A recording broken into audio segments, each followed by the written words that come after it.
It's 5:30 on Tuesday, September 2nd, and this is, I'm calling the meeting of the Historical Site Preservation Board to order. Can we have the roll call, please? Yes. Member Hanson has notified us of her absence today. Vice Chair Bachman, Here. Member Hare, Here. Member Maruzzi, Here. Member Mashka Hitchcock, Here.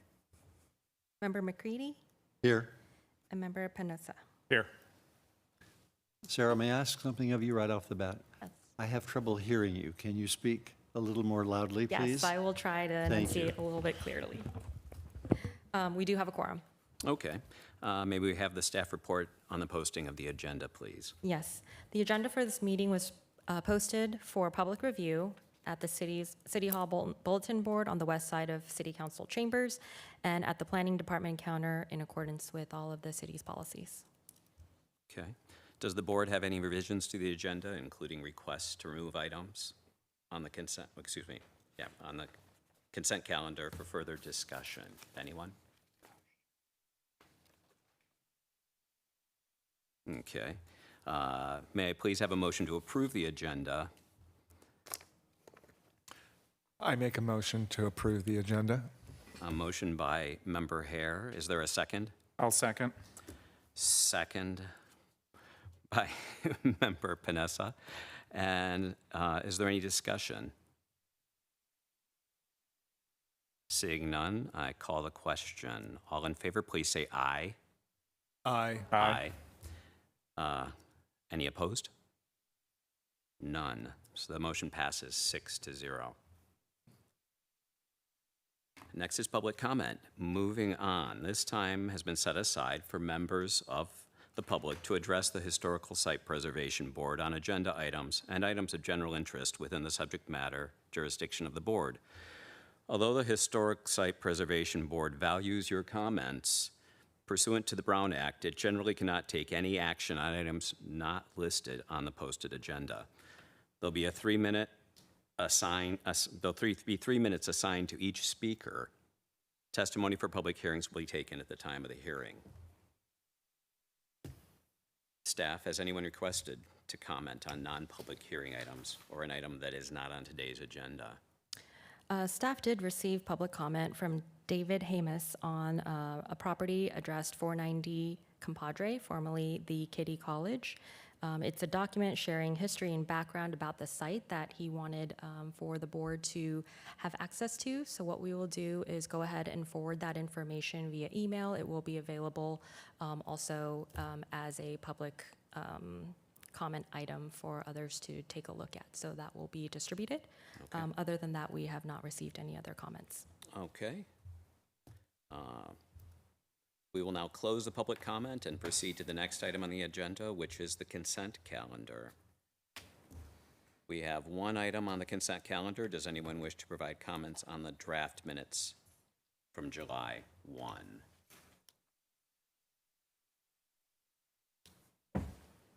No one? May I have a motion to approve the July minutes on the consent calendar? I'll move to approve the minutes. Member Panessa, and anyone second? Member Mashka Hitchcock. Is there any discussion? Any discussion? Anyone? Seeing none, I'll call the question. All in favor, please say A. A. Yeah. Aye. Any opposed? The motion moves 6-0. Okay, moving on to public hearings. Public hearing items. Today we have a request by Sunrise Lanai Community Association, represented by Architectural Resources Group, for Historic District Designation of Desert Lanai 1, located at 1701 to 1749 East Tekava Drive. APN number 507-310-047, case number HSPB 164. Can we have the staff report, please, Sarah? Yes. So item 2A is an application for historic district designation of Desert Lanai Phase 1. The property is located at 1701 through 1749 East Tachiva Drive. It is HSPB case number 164. All right. Desert Lanai 1 is located at the corner of where East Tachiva Drive and North Sunrise Way meets. It is the first completed phase of what was known as the Desert Lanai development that was designed by architect Charles Dubois. The Sunrise Lanai Community Association has submitted an application requesting HSPB recommendation supporting district designation pursuant to section 8.05.090. This multifamily residential development consists of 22 individual units, has 8 detached structures, and it also includes the covered parking structure to the south and a pool house. The site photos here show the current conditions of the main entrance and the porte cochere seen from South Sunrise Way. The dramatic A-frame structure and detailing are character-defining features that are found on this site. And the photograph to the right shows an interior shot of the open courtyard with the original swimming pool surrounded by 6 buildings that contain the residential units and the pool house. You can see one of the 2 residential buildings have an A-frame roof designed with the influence by the Polynesian or tiki style design. The report includes these historic photographs from the Palm Springs Historical Society that show the original detailing of the A-frame features, as well as the exterior detailing on the residential units. The mass and form of the structures remain unchanged. We do, however, notice the loss of original detailing that was made of wood, such as the wood shake shingles, the extruded wooden beams at the gable ends, also known as outriggers, and the horizontal wood screening seen on some of the units. The masonry walls, the concrete detailing in the floors, the layouts of the buildings, the open space at the center of the site with the communal swimming pool and pool house are all the same as it was originally designed. This phase was a development that was completed in 1961, right at the height of change, where resort-style condominiums were introduced into the housing market.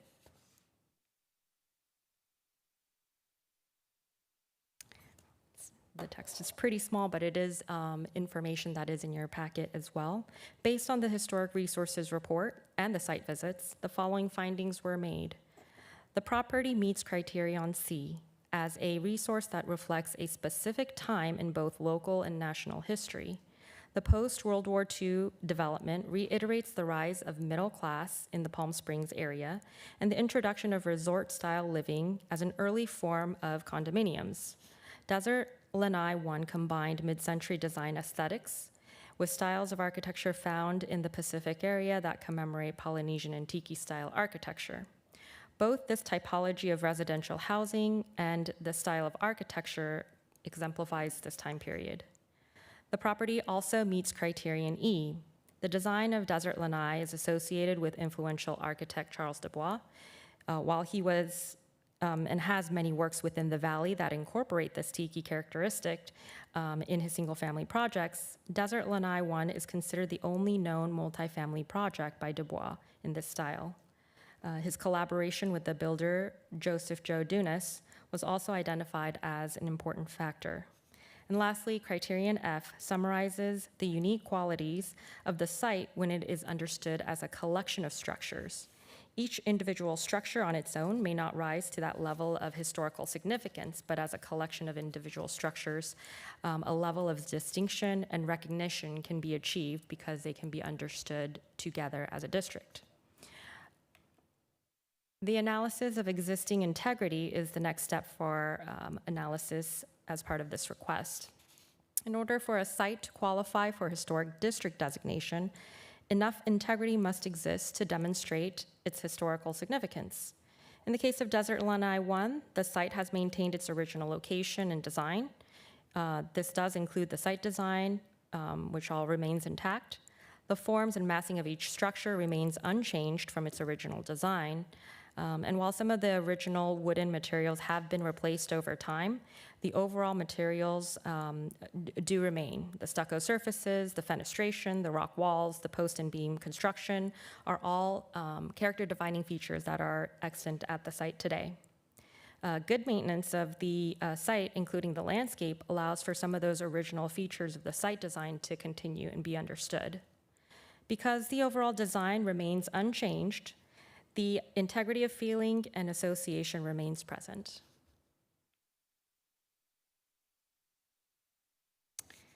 Looking closer to the features on the site, staff compiled a list of character-defining features that were called out in the original report and also identified through the site visit.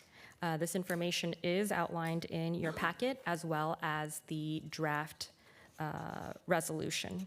The layout of the site design with the open courtyard, the walkways, and the vehicular circulation are all important features of the site. And as indicated in the Historic Resources Report by ARG, all existing structures are considered contributing to the integrity and significance of the design. Building 6 and Building 3, as identified in the report and on this slide, include an A-frame style roof along with the porte cochere and the pool house structures. The irregular footprints for buildings 1, 2, 5, and 4 create alcoves for plantings. I think in each of those alcoves, we notice that there is a olive tree.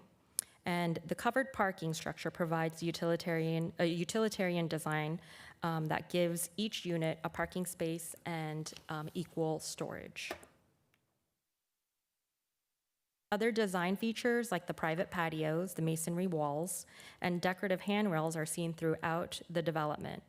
Some non-contributing elements that were identified include the metal security gates that are placed at the entrance and other entries into the site, and the replacement of the original roofing materials to that cementitious roofing material that exists today on the A-frame structures.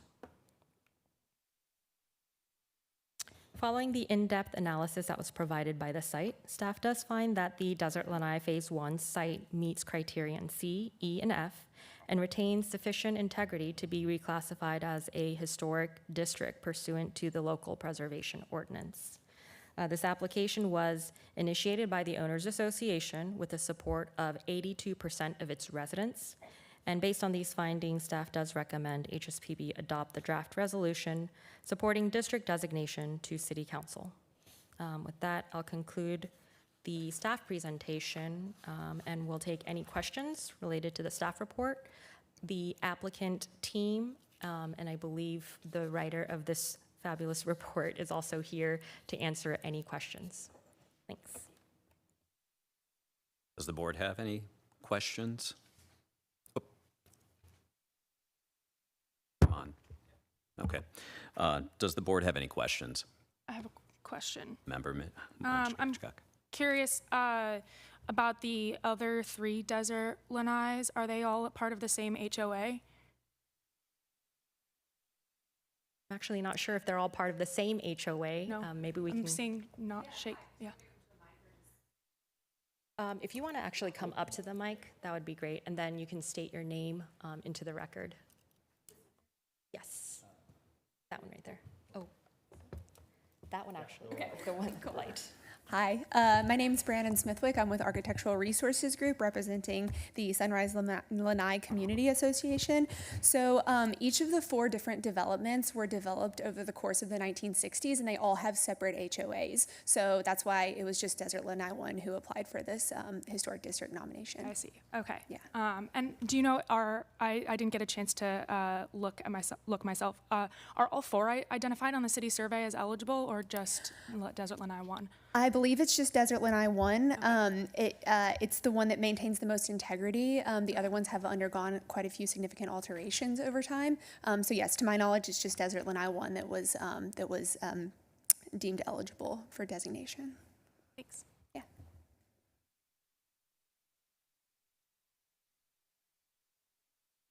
Sorry. Any further questions? These are just questions of staff, right? Staff, or I think the team also? I'll wait. Okay. Anyone?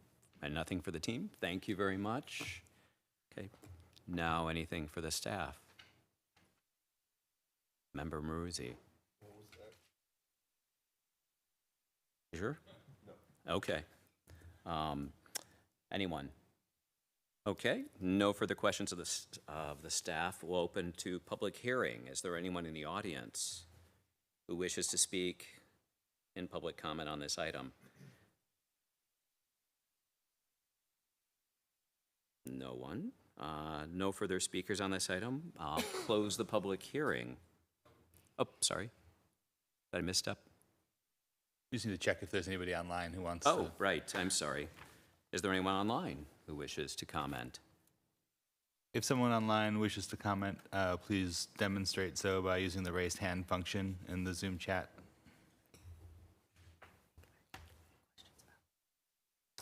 It doesn't appear anybody wishes to comment. Okay. Seeing no further speakers or questions, I'll close the public hearing. Now the action is with the board. Any comments or further discussion from the board?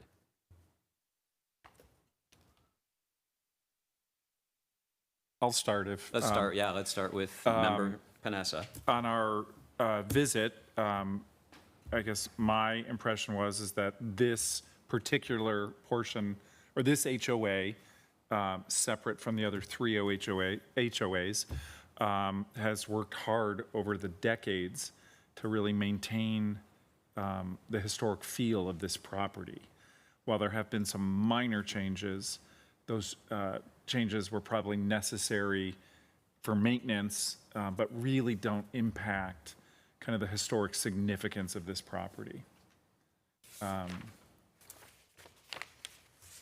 And I guess that's my comment. Good comment. Anyone else? Yeah. Member Hare, please. Just a note for the record, we don't have all that many historic districts in Palm Springs. And so I think this is an important step forward in rectifying that balance. We have often lamented in discussion on particular items on this board of the attrition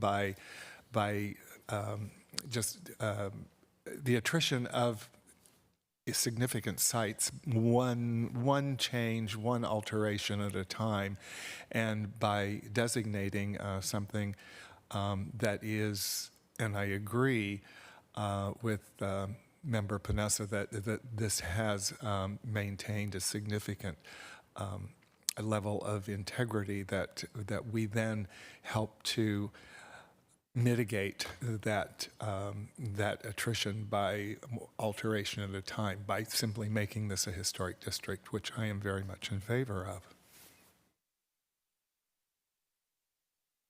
Anyone else? Member Mishka Hitchcock, please. Thanks. I completely agree. I think this is a great district for designation. Happy to have a historic district before us, application for a historic district before us. My question or suggestions are more in the details of the designation. I, as reading in the character defining features, I'm wondering whether we might be like mentioning what the original materials were in addition to like their shape and form, either if they still have them, or in the same materials. So like if the swimming pool is the same materials, or the because that's original, and then like which pedestrian pathways. I was just that was just a suggestion, just to be like clear in that list about what materials remain versus are no longer there. That's it.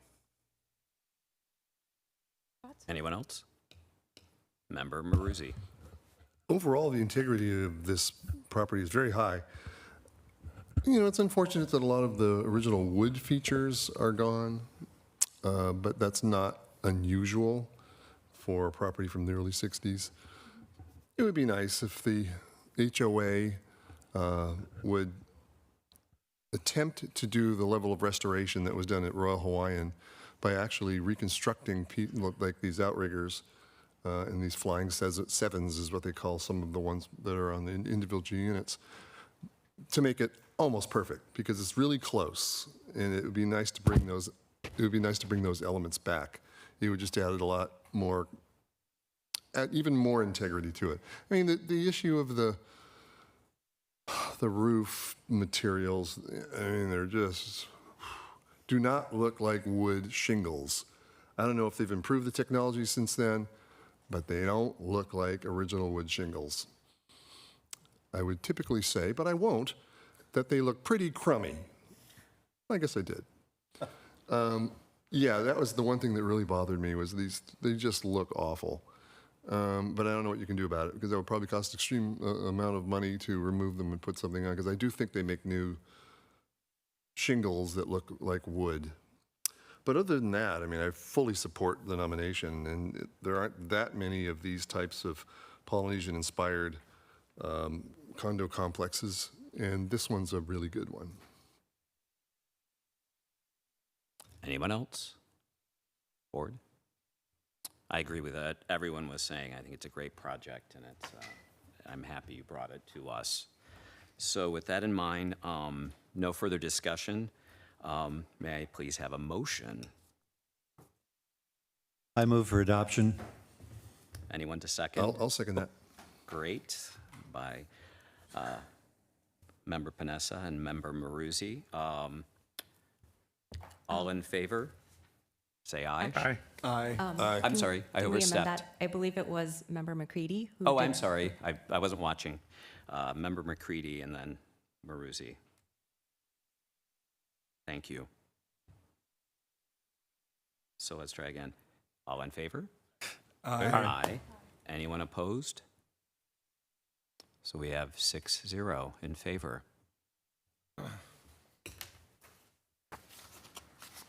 So now we're to unfinished business. We have none, so we're moving on to new business. Under new business, we have applicants Michael Martin and Paul Neapoli. I'm sorry, I may be massacring that. Represented by architect William R. Voy. Requesting approval for a certificate of appropriateness for alterations to the Dorothy Goodloe residence, a Class 1 historic site at 590 South Indian Trail, HSPB number 68, case number CAMI 2025-0008. Can we have the staff report, please, Sarah? Just really briefly before the staff report, I noticed in the last item, many of you were looking up to the screen here. If you would like, you can actually get the report, the presentation displayed on the monitor in front of you by pushing the presentation button on the left side of the screen. Totally your discretion, but just I saw a lot of Thank crane you. necks. Thanks. Right, so moving on to new business item 4A. This next presentation is, or this next application, rather, is a request for a certificate of appropriateness to make alterations to an existing historic site known as the Dorothy Goodloe Residence, HSPB number 68.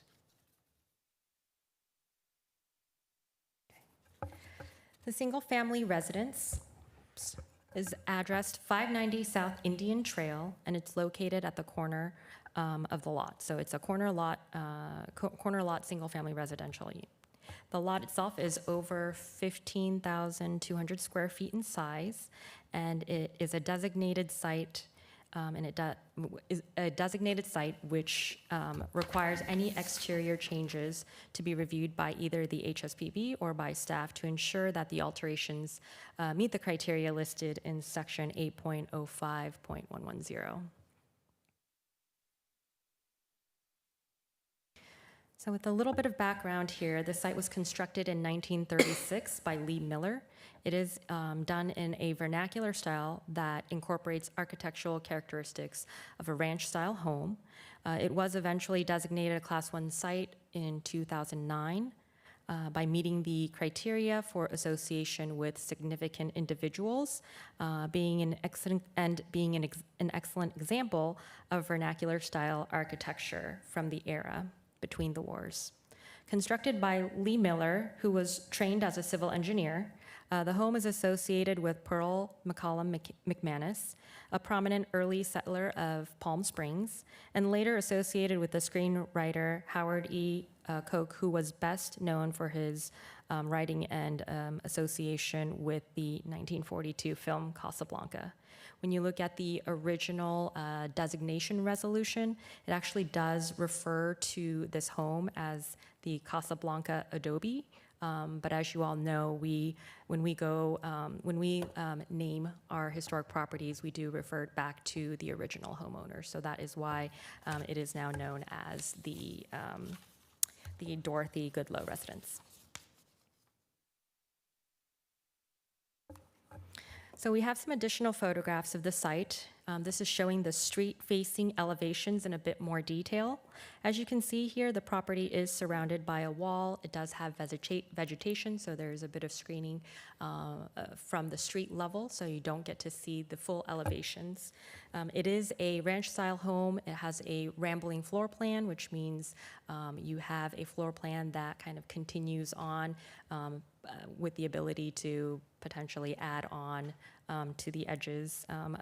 Another one of the characteristics you see with these types of houses is that the circulation does incorporate the actual site. So without that, you would find yourself going through each room to get to the edge of the house. So that rambling floor plan is a characteristic that we see with these homes.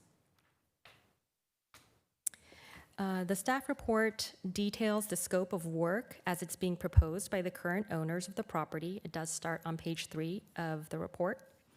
The owners have identified 3 areas for new additions, 2 which are visible from the street level or the street-facing elevations, and 1 change to the existing portion of the home that also has an impact at the street level. The group of photographs that you see on the left of the screen show the existing conditions of the home where the south addition is being proposed.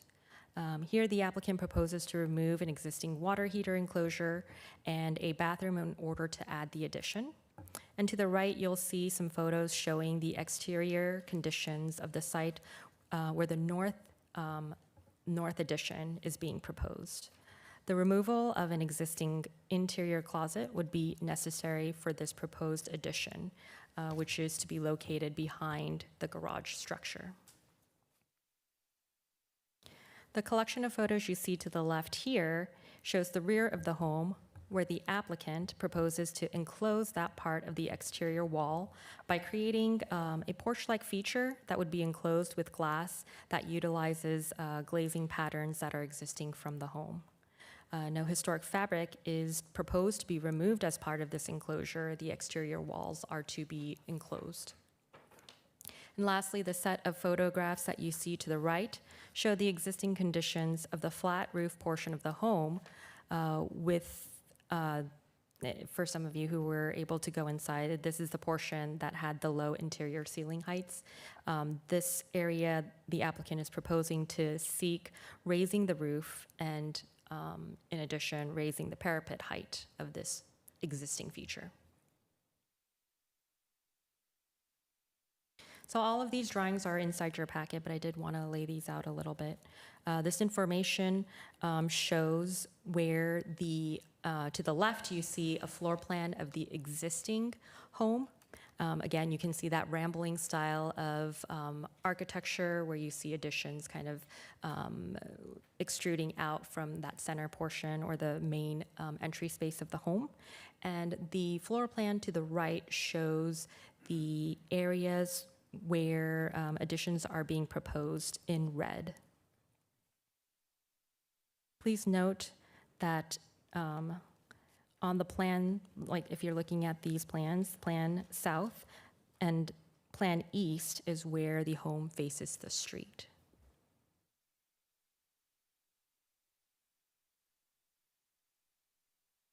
The next 3 slides show the elevation views of existing versus proposed. This is the west elevation, also street facing. Oops. Showing the north and south additions, as well as the increased height of the flat roof massing. And then in this rendering, it focuses on the south elevation, showing the existing and proposed changes to the elevation. The proposed roof form for the south addition, as you can see here, is a shed roof that is subservient to the main house and the roof form and scale. And lastly, here is a view of the east or rear elevation of the home. Here you can see that the area that is being proposed to be enclosed, and you also get another angle of that proposed south addition, and you can see the proposed roof form and how it relates to the existing context of the multiple roof lines you see in this corner.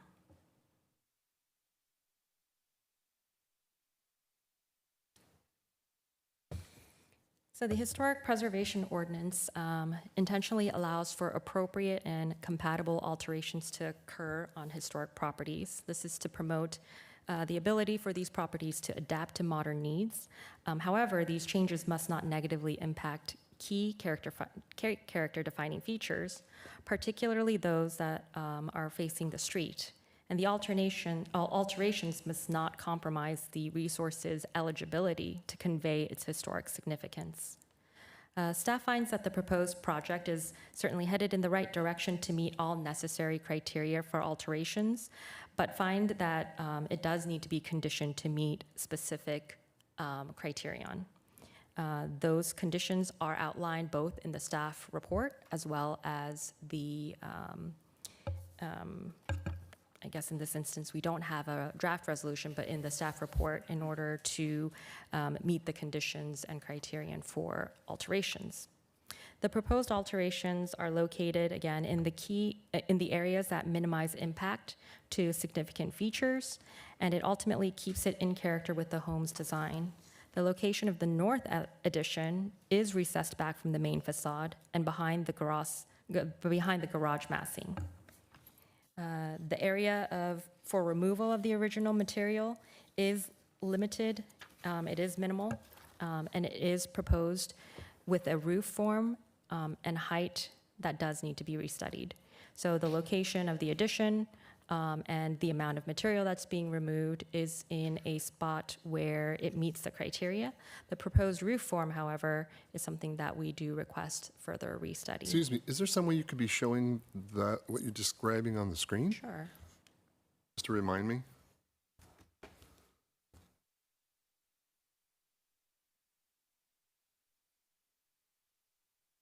That's fine. Yeah. So which elements are you suggesting so be the reduced? explanation for the north elevation on that, the north addition, it's going to be the left side if you look straight on from the that elevation view. It's the addition that has an adobe flat roof all the way towards the left side behind the garage. And so with this, staff does find that the location of the addition is appropriate. The overall idea of it being recessed back from the main facade and the use of the materials that are being proposed do meet the criteria, but when it comes to the roof form and the height, staff finds that it needs to be further restudied to meet the needs to be, in order to be compatible with the rest of the resource. This actually is a good slide to look at the proposed height increase for the existing portion. It's the only portion of the house that actually utilizes a flat roof. The applicant is requesting for the height of that portion of the home to be increased. I believe the interior ceiling height is 6 foot 6 inches, and they would like to increase that to 9.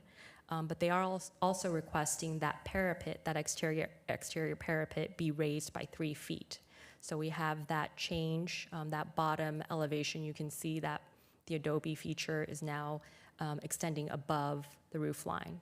So that is the proposal there. Staff does find that there is a way to achieve getting that higher ceiling height on the interior without having such a discrepancy between the height of the existing adobe. Again, 3 feet, the raising of the parapet by 3 feet does contribute to that massing standing out quite a bit. So making it compatible in terms for proper usage can be achieved. I think that the restudy would be looking at the height along with the context surrounding it.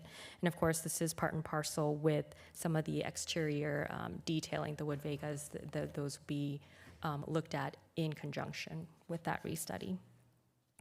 And lastly, we can look at, so this elevation shows the rear or the east elevation where the facade of that rear elevation, a portion of it is being enclosed. An important thing to note here is that that enclosure is mimicking materiality that you see with the front porch. So you have the same features, and the glass enclosures are mimicking window patterns that are seen throughout the home. The piece that staff would like to make sure is confirmed is that that roof of that feature remains subservient or below the height of the roof line that's seen from the front. That roof line is actually a shed roof, and so it is represented as being below that roof height. We would like to confirm the actual details before that moves forward because it is a little bit of a tight detail there, and so we want to make sure that it does in fact have no impact as seen from the street level.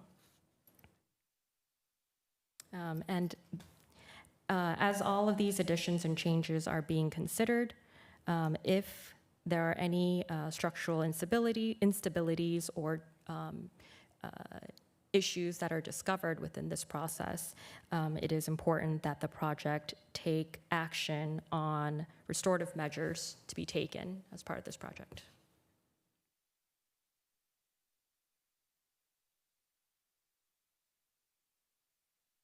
So again, the scope of work on a Class 1 site does affect the street-facing facades, but it is limited to certain areas that avoid major impacts to key features and key character-defining areas. Staff finds that the overall design of the project meets the criteria for alteration with the conditions. Staff recommends that HSBB consider these conditions and look to approve the certificate of appropriateness with the language to restudy the features that were before mentioned related to the form and the height of some of the additions. And we are actually recommending that that restudy be confirmed with staff and a subcommittee of 1 or 2 members of our board so that they can come back and review those elements and make sure that they are reaching that compatibility needed for the criteria. With that, I can conclude. The conditions are written here as well as in the staff report. The applicant representative is here if you have any questions you would like to direct to him. But with that, I can take any questions, the staff report as well.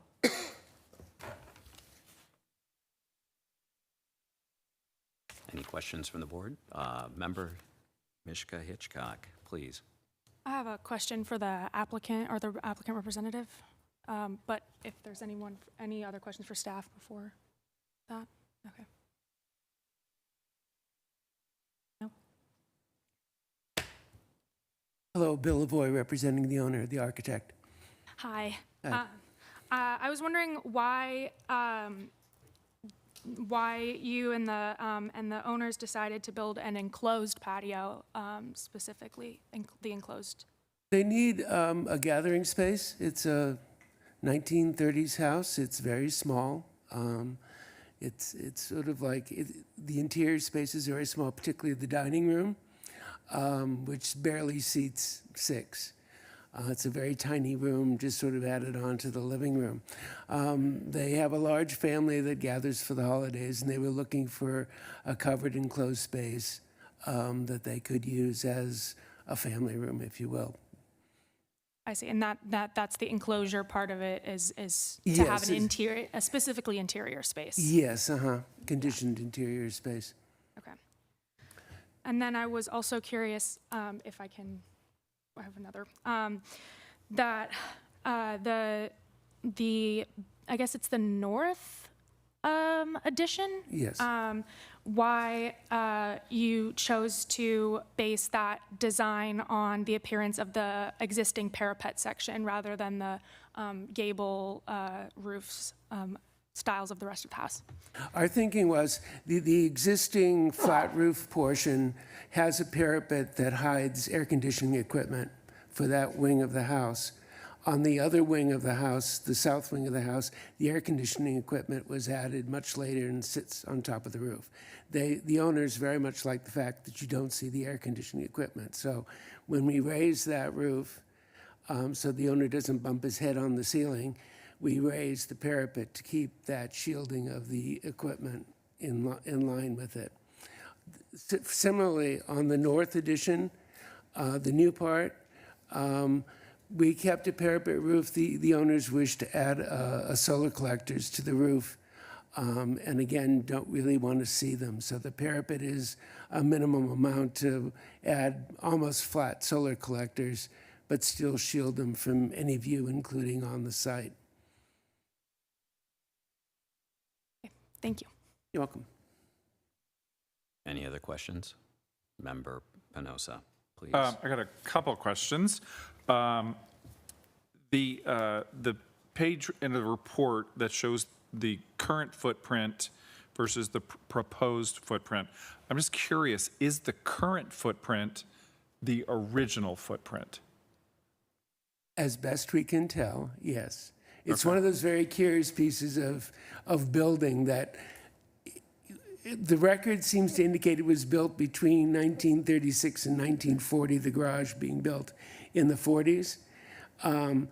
But there's the conceit that it was started here and this was added, and this was added, and this was added, and this was added. And whether that is its real history or it was all built at the same time, there's a consistency of craftsmanship and materials that suggests it may have been one building effort.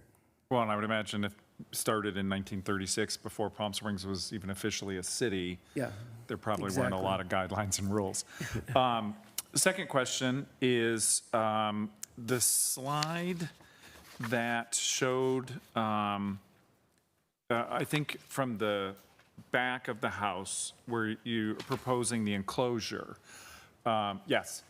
So when we were at the house for the site visit, I'd asked the question, because around most of the home, it has that exposed, I don't know what you'd call it, but almost like boulders for the bottom 2-3 Yes. feet, which gives the home a lot of character.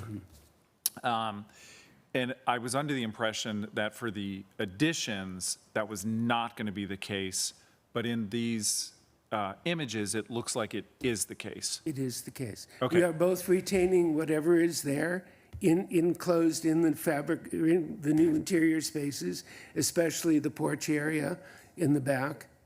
We're going to keep the existing wall with the existing stone base, and the new addition will have stone base to match. The owners have sourced a stone yard that will provide matching stone. So that would lead me to believe, and please correct me if this is inaccurate, that if it were approved, that those additions would match aesthetically to the existing structure.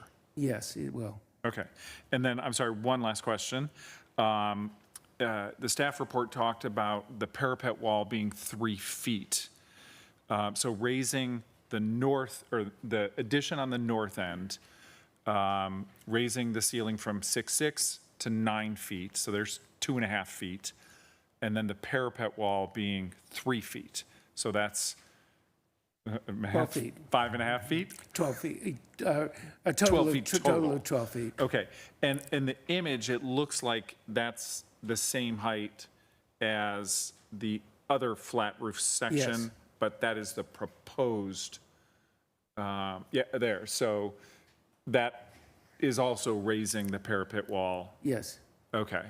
And it's our understanding that that wall needs to be trimmed down a little bit to match the zoning ordinance. And For that, height restriction. in the staff report, the recommendation was to not raise or not have a 3-foot parapet wall. Does that still accomplish the owner's goals, kind of hiding AC Yes. equipment, solar We need panels? to finesse it some, perhaps. Yes, But that's possible. yes. Okay, thank you. The other issue is that I guess is your decision whether staff's recommendation, as I understand it, is that that be changed to a slope roof rather than the parapet roof. We had some of that discussion. Is that still? I'm seeing a nod from Ms.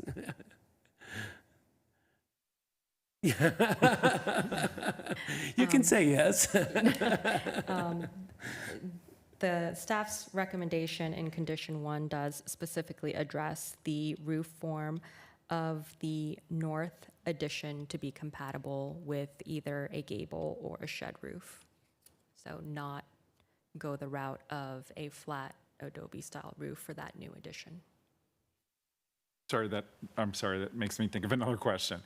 Is it possible then, if the staff report is to have, I guess it's called a gabled roof, so it's an angle, thank you, where the street facing is gabled and then it's flat after that, so you get the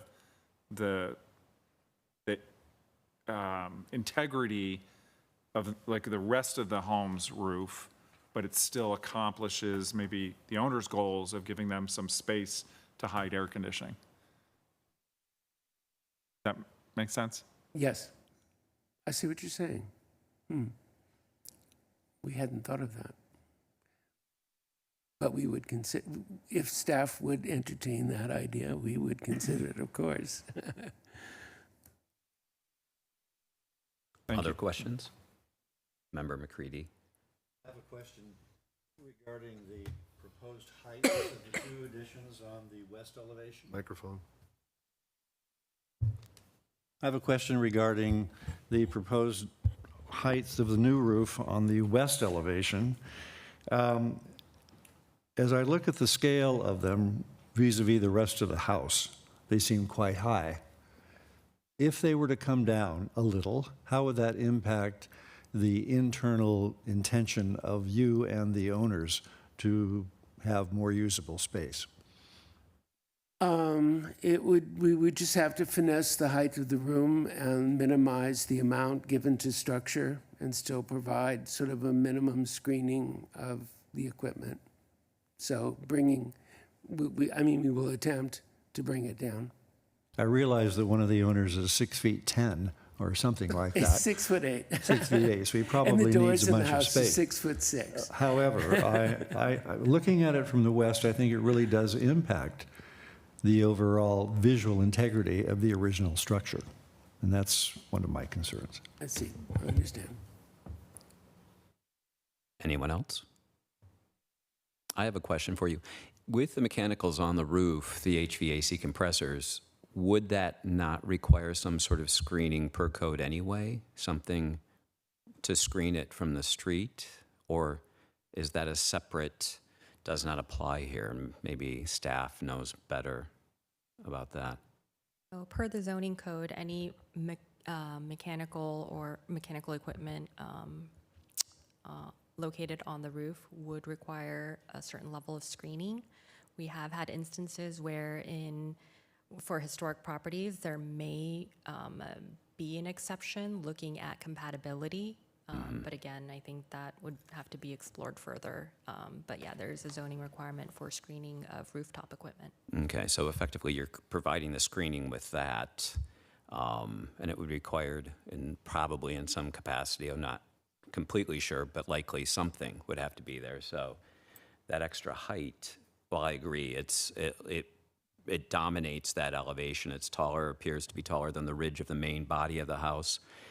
Both of those almost become tower-like from this perspective. The one behind the garage is further back and lower, so it's less concern for me. But the other one where we're raising it for the mechanicals between the garage and the rest of the house, what I think it's called the den, if that's also providing mechanical enclosure per zoning,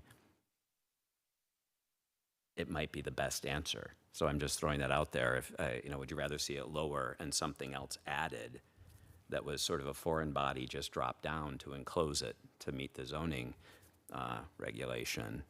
So that's a question for us, I guess. Anyone else? One more question? Sure, Member May we McCready. see the slide of the proposed addition on the southeast corner?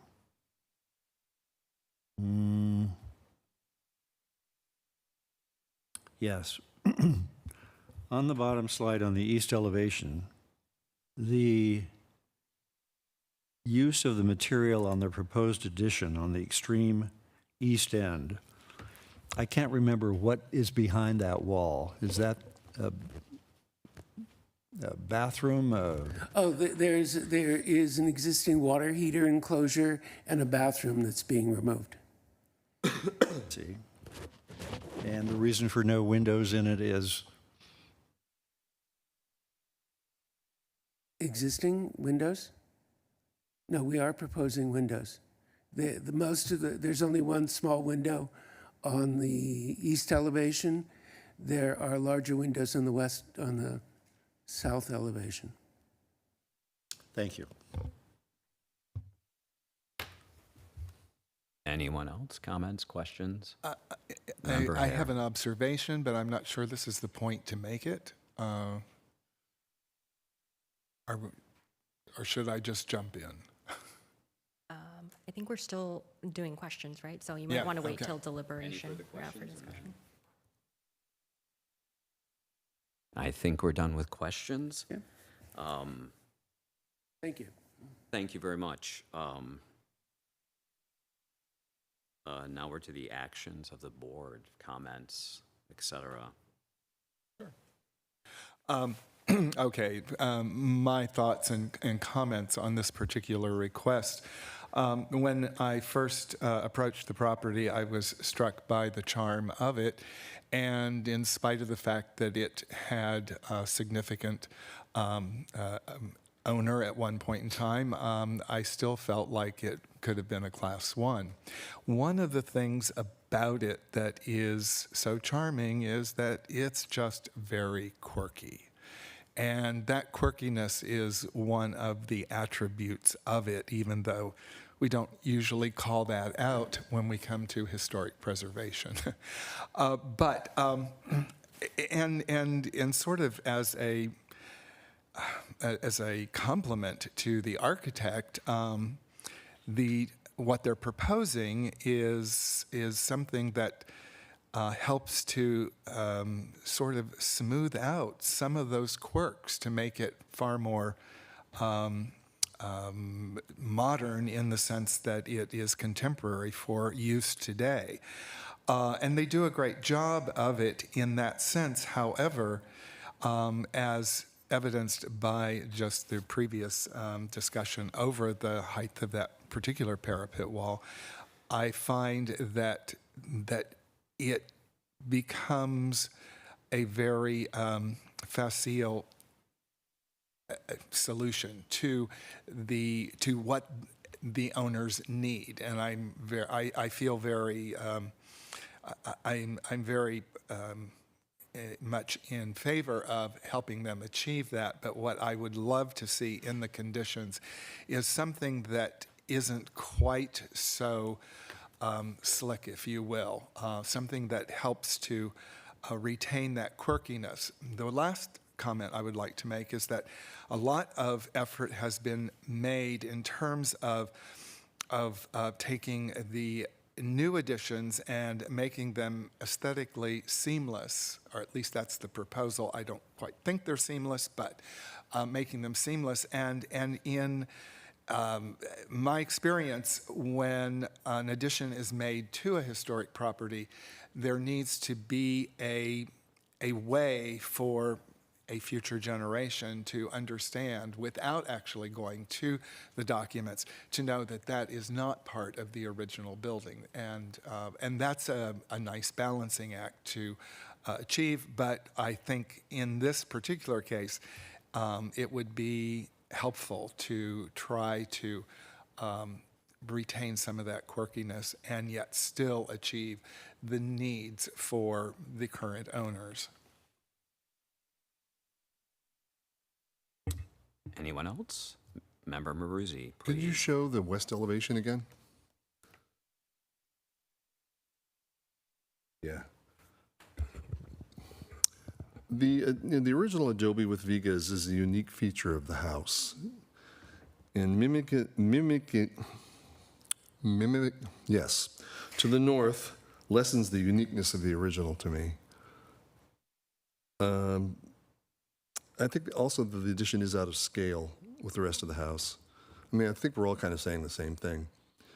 But in particular, I think that adobe portion, stucco portion with the vigas is so unique to the house. It just minimizes its importance by adding essentially another one. So I don't know if that would be part of the discussion in a subcommittee or what, but I just don't feel comfortable with the way it's designed right now, the north Viga portion. Thank you, Member Maruzzi. Anyone else? Member Mishka Hitchcock, please. Yeah, I agree that the addition appears out of scale, and that saying that it is. I am concerned, but not unwilling to look over the seamlessness of the addition. Almost wish it was like hyper modern, the additions, to really differentiate them from the original. But what we're ultimately deciding is the criteria, which is, does this substantially aid its preservation or enhancement as a historic resource? And I'm not totally 100% convinced about that. I don't know why these specific, especially the addition of like 1,200 square feet, I think, to an existing 3,000 square foot home. So that's like half of the existing square footage that you're adding almost. I don't know why that's necessary for this resource to be significantly less likely to become abandoned, vacant, deteriorated, damaged. And I do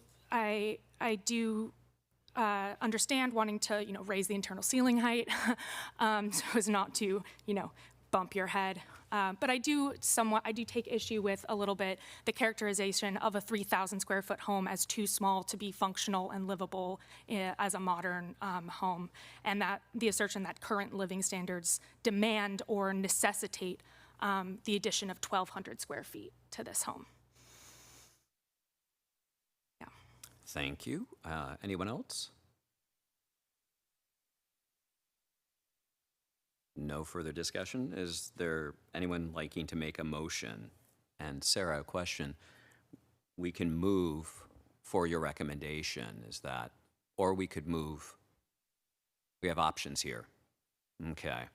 So we can recommend what the staff report indicates, or we could approve it, or so. Or you can amend the recommendations and then move Okay. on. So I guess you have the ability to adjust that. Does anyone have strong feelings in any direction? I have a question for Sure, Sarah. Member Hare. If we were to actually approve this with conditions, I'm not sure your conditions are as extensive as my conditions. And I'm wondering how we would negotiate that. You, as the board, can amend the conditions to meet the needs and the topics that you feel need to be outlined as part of the conditions. And that leads me to the trying to define that precisely for a motion. How do we do that? Can I just Yes. interject? I think that's why a subcommittee is so important. These types of details can be worked out. And you mentioned that that is a recommendation, correct? Establishing a subcommittee? Correct. Since there's 7 of us, why can't 3 be on a subcommittee? Still not a majority. Yeah, it would have to be less than 4, but we were thinking 1 and Okay, 2. you were just saying 2, but it could be 3. Depending on who wants to be on the subcommittee. So would that be, the motion is to establish a subcommittee to flesh out these suggestions that we've made?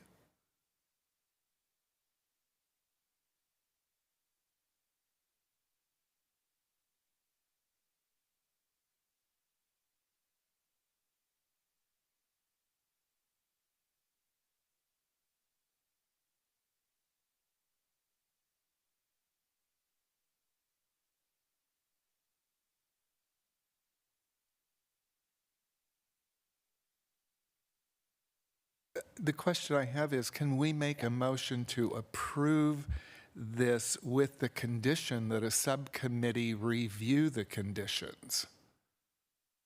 Review the existing conditions. The existing conditions just review them. I don't know if I would agree with that. I Okay. Just, I would think that it'd be best to see what the subcommittee comes up with. Yeah. Present it to us, and then we can vote on whether or not we approve it. Instead of pre-approving, it seems a little awkward to pre-approve it, saying, but during the subcommittee, you need to do this and this and this. What happens if they don't do it to everyone's satisfaction? You know what I mean? Yeah, I get you. So can that be done, the subcommittee could be created and then brought back to us for So the- final approval? So the way that the motion the recommendation is written is that the conditions be laid out so that there's direction for the subcommittee to review those conditions and approve within that subcommittee, so it doesn't come back to Does not. does not come back to the HSPB. And so And why is that? Is there a time limit currently? we believe that the conditions can be met and reviewed at that subcommittee level. We do want to give the applicant the ability to make those changes and not have to wait until the next HSPB hearing. So yes, we want to try and help them get through that process in an expedited way, because we do find that the changes can be met within that time frame. We're not asking for a complete redesign of the entire project. We're focusing on specific features, so we do believe that that can be achieved through a subcommittee by working closely with the applicant team. Is it appropriate to ask the architect right now if there are elements of what we have recommended that would be inappropriate or not acceptable to the client?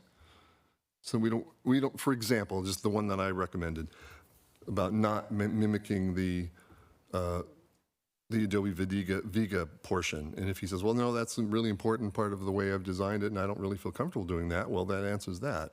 So we have to say, do we agree with him or not? So is it appropriate to ask the architect? I think the way we would approach that is if the conditions, the way that HSPB lays them out and the approvals are not, those are your conditions and those are your conditions for approval. And if they come to the subcommittee without being able to meet those conditions, then the project is not approved. And so they would have to come back with a new project essentially before the board. It wouldn't be approved under that conditional approval. That makes sense. That seems complicated. Sarah, quick question, please. Member McCready, If we please. condition, oh, excuse me. Now, go ahead. I'm sorry, yes. If we conditionally approve, and a subcommittee then deals with the conditions, does that then go on to the Architectural Review Commission for final review, or who signs off on the final yes? It does not go on to an ARC review because this is a single-family home. And so it would end with that subcommittee under the condition that it's meeting all of the conditions outlined by the board. Yeah. So I guess if the board feels uncomfortable relying on that subcommittee to meet those conditions, then there is the option for the board to request the project let's see, how would that work? It would essentially be a denial, wouldn't it? It wouldn't necessarily have to be a denial at this point. You could amend the recommended conditions to be more specific in terms of design changes or adjustments you would like to see. And rather than asking the applicant to work through a subcommittee and get approval prior to the next HSPB meeting, say, here are recommended conditions of approval. Either you would have the option of saying, we would like you to bring this back to us so we can restudy it as a board, or here are recommended conditions of approval, the design changes we would like to see. You're also, it's within your discretion to delegate that then to staff to say, did they meet our request? So you can either have them amend it and bring it back to you, amend it and work with the subcommittee, or amend the design and ask staff to review it on your behalf. Or, certainly also deny, but I'm not going to advocate for that necessarily. I'm sorry, but I thought you had suggested, Sarah, that if it goes to subcommittee, it cannot come back to us. That is the way that the recommendation is written. So Well, okay, that, well, let's say we don't agree with the recommendation, but it could come back to us? so the way that, and I guess, yes, you can have it come back as a restudy or a continuation, I suppose. Yeah, continuation. That isn't something that we have really done in the past, I suppose, with Well, maybe some not of under these. you, but other previous ones, right? Subcommittees can do that, at least in the Plan Commission, subcommittees do that all the time. Yeah, I think the use of the subcommittee here is to be able to address the specific conditions because they're at least adjustable enough, and then have that process go through with that subcommittee without coming back to the board. So that's the recommendation from staff. If the HSPB feels differently, then of course you can make a different motion. Member Hare. Well, as long as Peter's on the subcommittee, I don't have any problem letting the subcommittee do it. Maybe the architect will. But I thought in my reading through all of this that this recommendation has to go to planning for approval anyway. And with that, I thought maybe planning might not approve what we are recommending. Is that true? So by planning, do you mean the planning like staff or a different review body of plan? I'm assuming it's planning staff, but I don't know for sure. Correct. So the way that it's written is it's with the planning staff and the Yeah. subcommittee. Ah, So we okay. would meet together with the applicant. And the applicant would go back, restudy the conditions, yeah. submit that to the staff. We would review that with the subcommittee to see if they've met the conditions that are outlined by the board. And if they have not met those conditions, then it would not be approved because it's an approval based on the conditions being met. Well, it seems to me that this application needs really careful consideration, and I think a subcommittee is a good way to do it. I would be happy to make that motion if we're ready to go there. Member Mishka Hitchcock, please. I agree. I'm close to where you are, Member Hare, as well. I might also suggest potentially adding to the condition a little bit more specificity before going into the subcommittee about conditioning that perhaps the proposed north addition doesn't mimic the existing parapet. As Member Maruzzi pointed out, that is pulls away from the existing. And I might also suggest reconsidering mimicking exactly the material, the existing material, not just reconsider, but not necessarily don't do that. Those would be my two suggestions, if there are thoughts. I have a quick question for staff. Do we need to take each of these items presented and get them into the recommendation tonight? Or can we go to a subcommittee without specific, you have 3 specific issues to be addressed in subcommittee. Do we need to move to add other members' concerns of 4, 5, and 6, and then go to subcommittee for discussion of all 6, because if we don't get 3 or 4 more in, we're not covering all the things that the board members are bringing up. Do we need to get it in the recommendation tonight? My recommendation is that you get it into the conditions here, because that gives clear direction for the applicant. And Right. that is what we want to have them walk away with. Sure. Clear direction on what to target and restudy.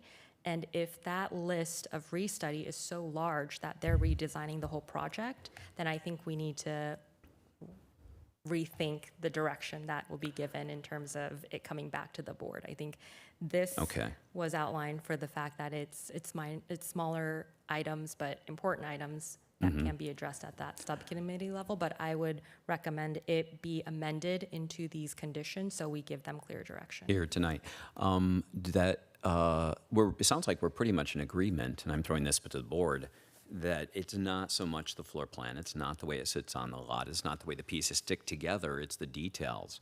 So it really comes down to roof lines, roof heights, parapet wall heights, the sort of just general elevational issues, aside from quirkiness, but I appreciate the idea of the quirkiness. It's maybe looking a little cleaned up. So how do we bring those issues we have 3 here that you originally presented us with. How do we bring 4? How many more? We're not rethinking the whole building. I think we all agree. We love the idea that the house is allowed to evolve into its next state, its next century, whatever it's going to be. But this is our opportunity, and I'm wondering, I love the idea of the subcommittee to expedite things for the client and for the architect, but how do we bring it in? How do we make that happen here tonight? Big question.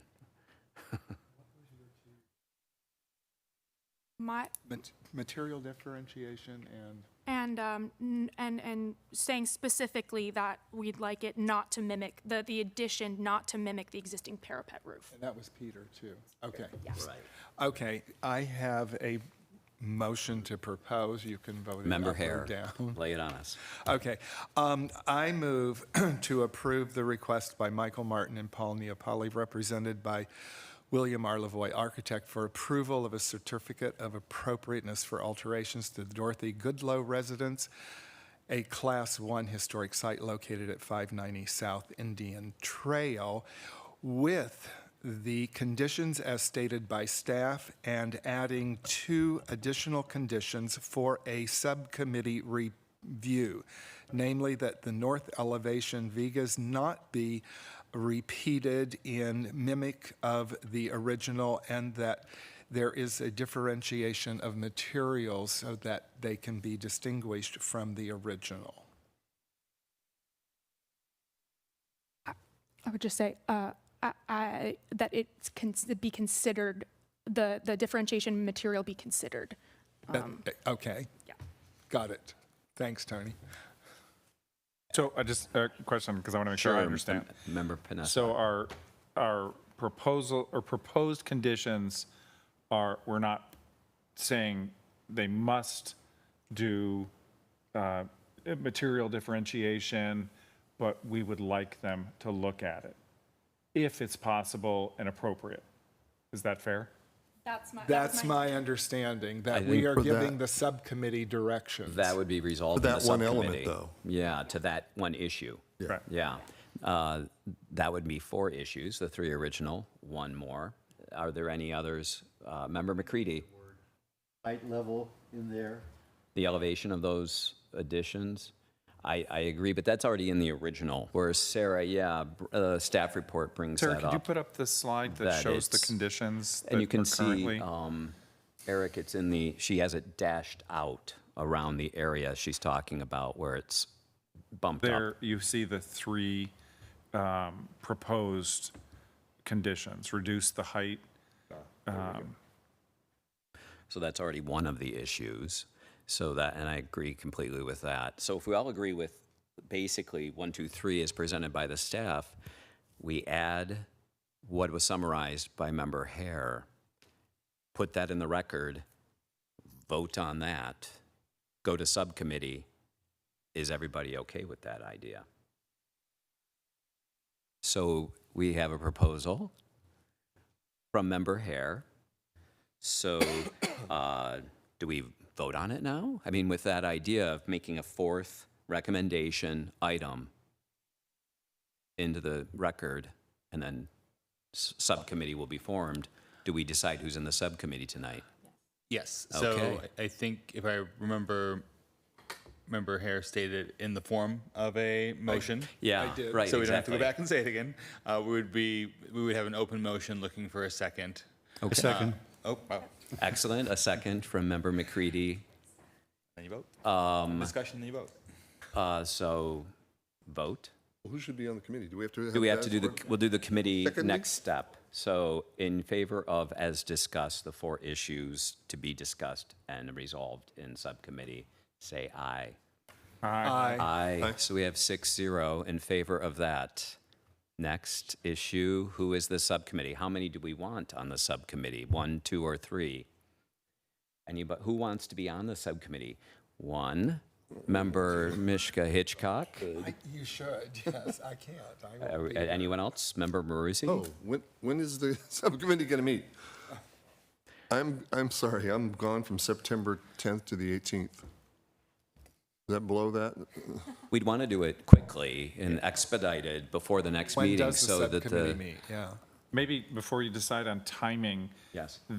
the architect and the owners will need to tell us how much time they need. Yeah, I would come back suggest to they'll us. probably need To come to a response to time to these. Yeah, to give address us a the response. comments that have been, or the A reasonable response time. motions, Yeah. or not motions. What is a reasonable response time? Well- Staff?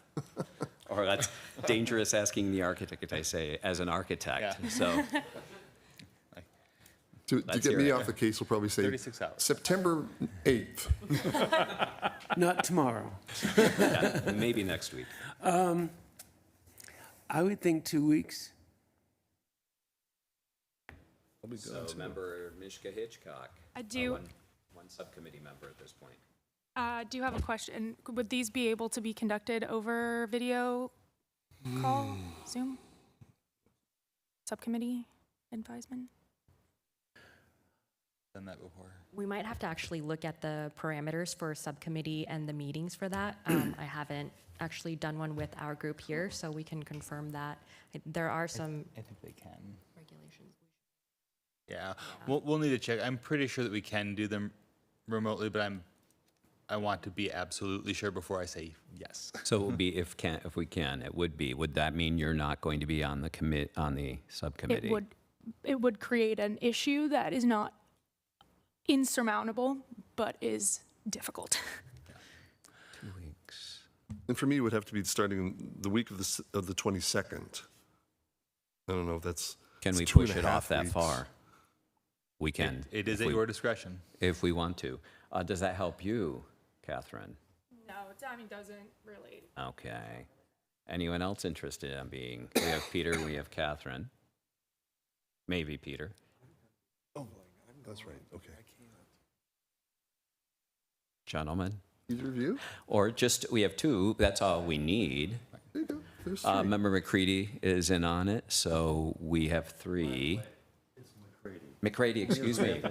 I'm sorry, I've been messing that up all night. I will. Be on the microphone here, no one heard it. McCready. And, Thank you. And Mashka. Mashka. Hitchcock. I'm a newbie. And Maruzzi, no, you got that right, actually. Baruzzi, yeah, that one I know. So does that make sense to how we need to compose this to resolve it tonight? So Is it that okay sounds- with the architect, starting the 22nd perhaps, that week? Do you want to just set the 22nd or the 23rd? Oh, the actual date? Yeah. Oh, 23rd for me. 23rd. 23rd is actually a day that I might be able to be. Oh, don't Present. promise anything. I said might. I conditioned it. Okay. You know. Time? 23rd? The When you 23rd time? is fine as long as it's in the morning. How early in the morning? We can Not work before out nine. we can work out the scheduling details, but we'll have Okay. it set for a subcommittee meeting on the 23rd with the 3 members. So we have Member Maruzzi, Member Mashka Hitchcock, and Member McCready. McCready. McCready. So we'll have that set up, and then we'll confirm with the applicant to see if they are available to meet with the proposed design at that time, the revisions at that time. So we can go ahead and confirm that. Would we have to submit materials before the meeting or during the meeting? Before the meeting? Yes, before the meeting. And will staff provide the formalized list of the 4 bullet points specifically Yes, we'll, to the subcommittee and the architect and owner? Correct. So I Okay. will supply the certificate of appropriateness, the approval with the conditions, the amended conditions, and then we'll confirm with the applicant team to see if they are ready to submit for that 23rd. We'll have it set for now, and then we'll discuss with the applicant group to see if we are able to make that date. And if there are any changes, we'll reach out to the subcommittee and make that adjustment as needed. Do we need to vote on this? To vote It on the would final be motion. basically what Member Hare, we already approved that, so now Yeah, we just have now to just vote the- on. No, Yeah, so do we make a motion, or do we just say everybody in favor of a subcommittee composed of 3 members, McCready, Meshka Hitchcock, and Maruzzi? All in favor, say aye. Aye. All against? Oh, second, excuse me. Yeah, we We have a second. We need a I'm second. just so excited. So, okay, we have all in favor? Motion, second. Aye. Aye. All against? None, so we have a 6-0 yay. On a hot streak. So, excellent. Thank you.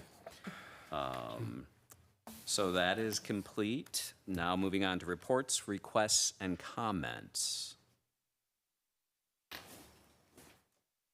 Are there any brief general comments and/or issues of concern from members of the Historical Site Preservation Board? I can make a report. I was at Peter. I can make a Please, Member report. Maruzzi. In the past, I have brought up the three properties, Town and Country Center, Racket Club, and Orchid Tree. But I won't, because I guess it's best that we do this differently.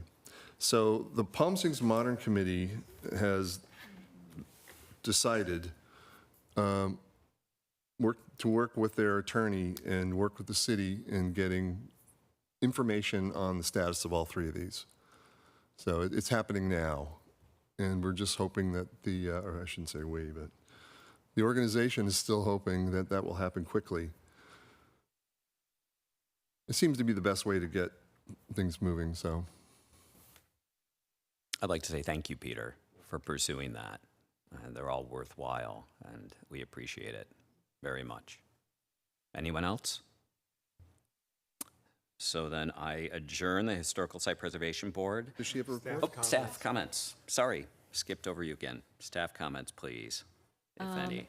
It's just real quickly. So we had determined previously that our site visits would be scheduled the Monday before the meeting, just so that we had like a set time. I may have to alter that a little bit for our next meeting, just because that one is stacking up with a lot of potential projects that may require more than a day to be able to get that complete. So I will reach out with an email about how those site visits start to line up. So I apologize for kind of going backwards on that piece of it, but I think we're going to need a little bit more time than the one day. So I'll reach out to you guys with the site visits. We may have to scatter them in a couple days in order to get them complete. So just if you want to keep track of your emails and then reach out to me. If you know your availability and your schedule, if you can send that to me in advance, that actually does help, because then I can just plug and then arrange dates with the applicant. But yeah. And are you thinking the week before the next meeting? Just the week Yeah, before in typically the general, what week- availability yeah, is? Just typically we look at report. the week before to try and get those scheduled. So if you Okay. can take a look at that. And then we'll have a few designation applications, so those will be sent in advance so that you will have some time to review them. Very good, thank you, Sarah. if there's nothing else, we'll adjourn the Historical Site Preservation Board for this evening. And we'll be back at our next scheduled meeting on Tuesday, October 7th at 5:30 in our usual space, I suspect. So, and thank you all. And You did a fine job. Bravo. Thank you.